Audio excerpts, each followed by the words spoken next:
Hello, मैं हूँ आपकी दोस्त और होस्ट बिग बॉस का एक और नया रिव्यू लेकर आई हूँ मैं पेंस एंड पंस में।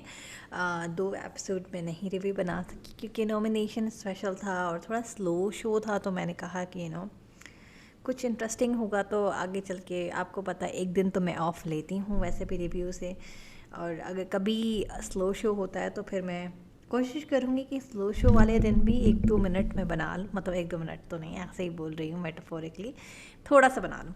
तो आज हम बात करते हैं, स्टार्ट ही करते हैं हम बैंगन से। भाई मुझे भी बैंगन बनाने ही पड़ेंगे, बैंगन बैंगन करके तो भाई बैंगन बस याद आ रहे हैं। बैंगन का भरता बनाऊँ या बैंगन का क्या बनाऊँ, देखती हूँ क्या बनाती हूँ। तो जो है वो अरुण जी बोलते हैं ऐश्वर्या को कि भाई बैंगन बैंगन बना दें, तो कहती मैं नहीं बनाऊंगी बैंगन में, नहीं। वो उनका बस, मैंने आता है ना उनका यही इसी मोड इसी ये एक ही टोन होता है, मैं नहीं तो कहती है मैं नहीं बनाऊंगी, तो उनके बनाना तो पड़ेगा, तो कहते हैं कि नहीं बनाऊंगी। तो जा जाके सबको कहती है कि भाई नहीं बनाना है, बैंगन बोल रहा है बैंगन बनाना है। फिर उसके बाद विकी विकी उसको तंग भी करते हैं बाद में कि सारा सीज़न बोलते रहे बैंगन बैंगन, और जब बैंगन खाने का दिल किया तो ऐश्वर्या ने मना कर दिया। उसके बाद जो है अभिषेक की कॉन्वर्जेसन दिखाते हैं कि वो रिंकू जी से बात कर रहे होते हैं कि ईशा के, अभी भी ईशा और अभिषेक का जो क्या कहते हैं पूरा गेम एक दूसरे के अराउंड ही घूम रहा है, और मुझे ऐसा लग रहा है कि अब यहाँ पे इन दोनों को बस कर देना चाहिए। लेकिन उनका जो है ख़त्म नहीं हो रहा। ऑफ कोर्स लाइक क्या एक्सपेक्ट करोगे, जो आप दोनों एक दूसरे के जाने दुश्मन हो तो एक दूसरे की आप इज़्ज़त की धज्जियाँ ही उड़ाओगे। ये हाँ, कोई बेवकूफ़ नहीं, हर कोई समझ रहा है। नॉर्मली भी ऐसा होता है कि अगर आपको किसी से प्रॉब्लम होती है तो आप उसके बारे में बोलते ही हो। आप बोलते हो उसी के बारे में जिसका आपसे प्रॉब्लम थी, इधर यहाँ उसके मुंह पे नहीं बोल सकते हो, यहाँ पर उससे जेलस हो रहे हो या कुछ है। बहुत सारे लोग 60% 70% तो बताते ही नहीं उनको किससे इशू है, दिल में ग्रजेस होल्ड करते हैं और फिर एंड में बैक स्टैबिंग करते हैं। कम ही लोग होते हैं जो किसी किसी को जाके बताते हैं, कन्फ्रंटेशन करते हैं, या किसी को क्या बताते हैं, एटलीस्ट अपनी फीलिंग्स शेयर करते हैं। ज़्यादातर लोग जो हैं कोशिश करते हैं कि सबके साथ अलायंस बना के रखें।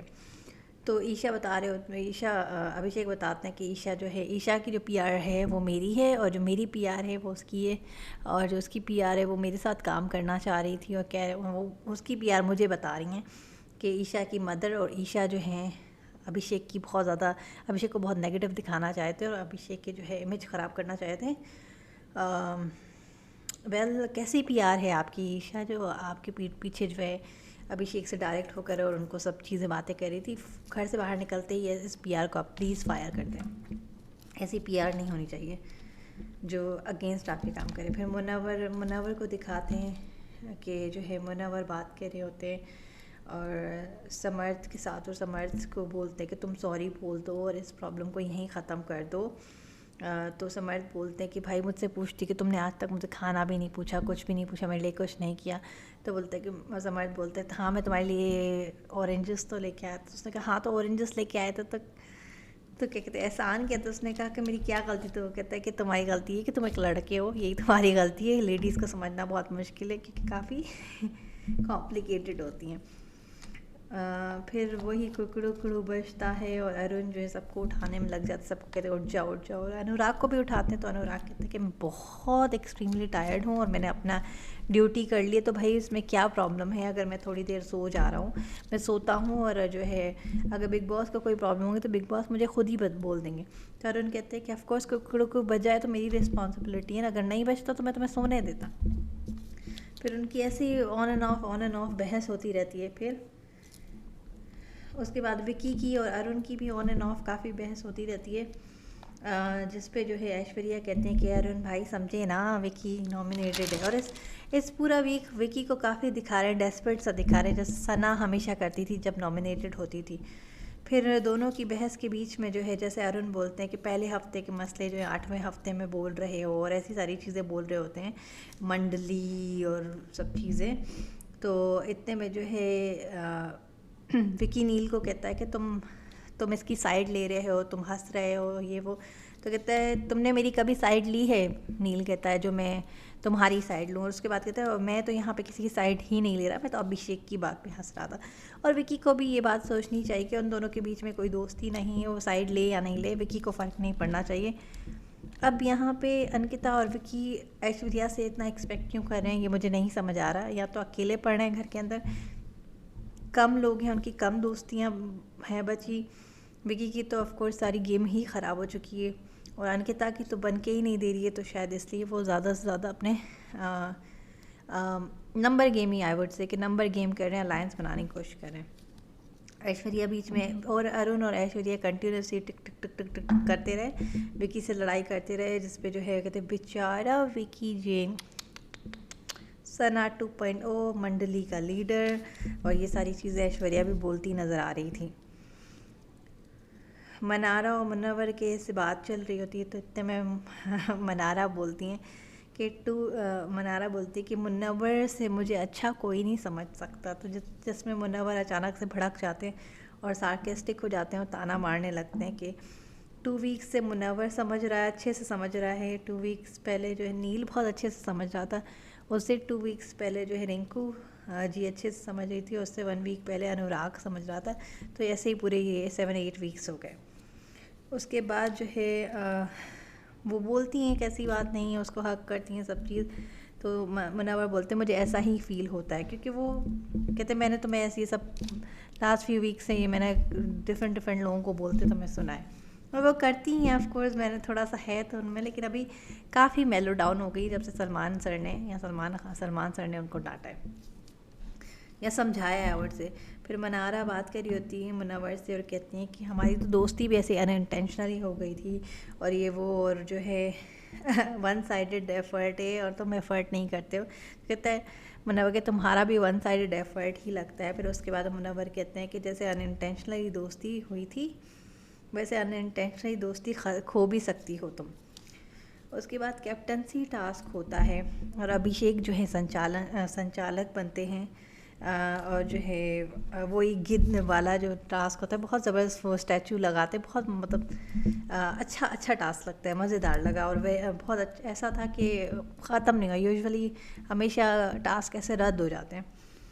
अभिषेक ने समर्थ को आउट किया कैप्टनसी के टास्क से, विक्की ने ऐश्वर्या को किया, नील ने विक्की को किया, एक दूसरे का बदला ले रहे थे। ऐश्वर्या ने अंकिता को किया, रिंकू जी ने खानजादी को किया। इससे आपको पता लग रहा है कि कैसे लोग, अगर ये तो गेम है कि इतने ग्रजेस होल्ड करें, कि कैसे रियल लाइफ में हम इंसान जो हैं कैसे दिल में ग्रजेस होल्ड करते। ये बिग बॉस से हमें अपनी रियल लाइफ में लर्न करना चाहिए कि थोड़े से 20-30 लाख रुपए के लिए या थोड़े से फेम के लिए क्या हो रहा है घर के अंदर, तो बाहर क्या हो रहा होगा ना। ये कम्प्लीटली डिफरेंट तरह का एक, स्पेशली आजकल का जो ज़माना चल रहा है वो पुराना 90s का अभी ज़माना नहीं है, जो पहले एक दूसरे के दिलों में मोहब्बतें होती थी। तो इससे हमें ये लर्न करना चाहिए कि देखो क्या चल रहा है बाहर भी, और घर के अंदर अगर है ये तो हमें नज़र आ रहा है ना, बाहर तो हमें नज़र नहीं आ रहा। कि अभी भी देखें रिंकू जी के दिल में खानजादी के लिए जा ही नहीं रही है ना, वो आ ही नहीं रहा रहम, वो कह रही थी बीमारी से रिलेटेड। एनीवेज मनारा ईशा को करती हैं, देखें वही मैं कहती कि दोस्त को ही काट रहे हैं, और फिर ईशा बोलती है मैं भी तुम्हारा नाम ही लूँगी। फिर ईशा अभिषेक को करती हैं, और अभिषेक को नहीं ईशा को करना चाहिए, मनारा को ही करना चाहिए था, भले मजाक में ही, लेकिन अभिषेक और ईशा का जो टॉपिक है वो ख़त्म नहीं हो रहा है। फिर दिखाते कि अंकिता रिक्वेस्ट करती हैं ऐश्वर्या को, भाई मुझे मत करना तुम ना, मैं बहुत अच्छा, मुझे मौका मिलना चाहिए, मैं बहुत अच्छी कैप्टन बनूंगी। जब मुनव्वर कहते हैं कि पति के पापों की सज़ा जो है, पति के पापों की वजह से जो है घबरा रही है पत्नी, और सबसे रिक्वेस्ट करती फिर रही। तो ऐश्वर्या बोलती है मैं तो करूँगी, तुम तो सोती रहती हो, तुम तो अच्छी कैप्टन नहीं बन सकती हो। फिर अरुण जो है अनुराग को करते हैं, और जो है रिंकू को करती हैं, और रिंकू को करते हैं, अनुराग अरुण को करते हैं, अंकिता नील को करती हैं, मुनव्वर औरा को करता है, चिंटू जो है मनारा को करता है, और इसी तरह मुनव्वर जो है फर्स्ट कैप्टन बन जाते हैं। और जो है अरुण को, औरा को और ऐश्वर्या को कहते हैं कि आप अपना बोरिया बिस्तर लेके और बाहर निकले मकान नंबर 2 से, और मुनव्वर को कहते हैं आप मकान नंबर 2 में अकेले आप वहाँ रहेंगे, और उनको कहते हैं कि स्लीपिंग बैग्स हैं, अगर किसी रूम में जगह नहीं है तो आप स्लीपिंग बैग्स लेके और रास्ते में कहीं पे भी सो जाएं। ये बिग बॉस, ये तो आपने बहुत गलत किया। पहले बहुत इज़्ज़त दी और जल्दी से वो इज़्ज़त छीन ली उनसे, काफ़ी बुरा लग रहा था मुझे ये देख के।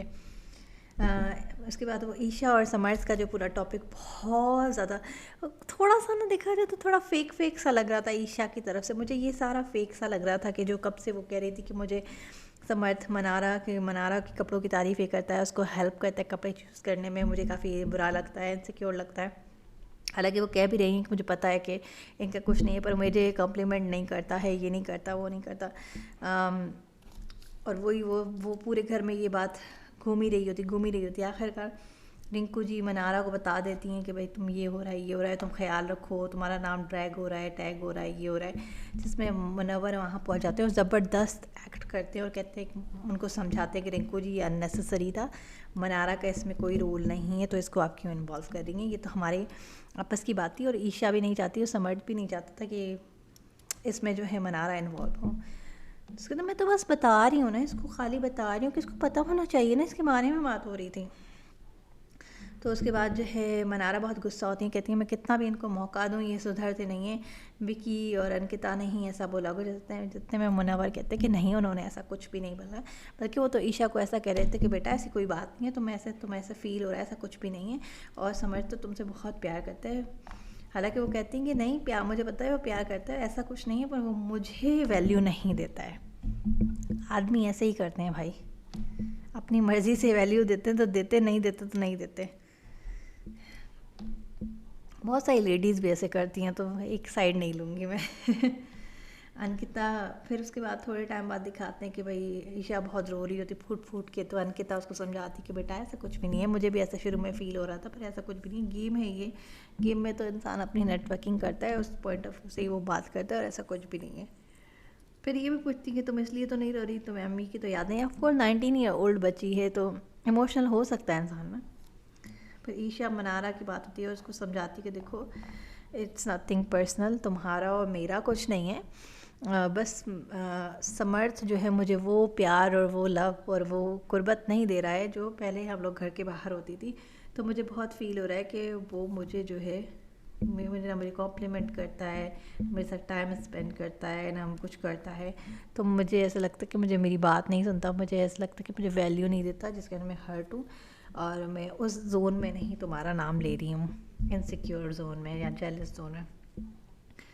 मैं जेलस हूँ पर अपने लिए हूँ, तुम्हारे साथ रिलेशनशिप उस तरह का नहीं सोच रही हूँ। फिर उसका मुनव्वर जो है दूध छुपाना शुरू कर देते हैं। ऑफकोर्स अब कैप्टन बन गए हैं, देखते हैं कि नए नए क्या क्या वो चीज़ें करेंगे आगे जाके। अब मुझे आराम से ऐसा लग रहा है शायद नील और ख़ानज़ादी में से कोई एलिमिनेट हो जाए। जितना ख़ानज़ादी का अब दिखा रहे हैं कम फुटेज, हो सकता है कि दिस वीक ख़ानज़ादी को एलिमिनेट कर दें।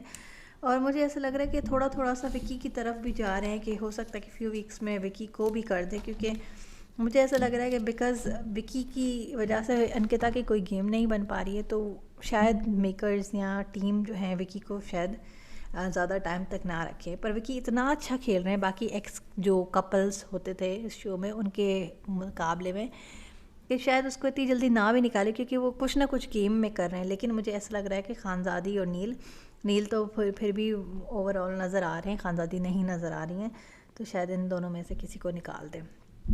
तो अब देखते हैं आगे क्या होता है। कल एक नए एपिसोड के साथ मुलाकात करेंगे, तब तक अपना ख्याल रखें। Bye bye.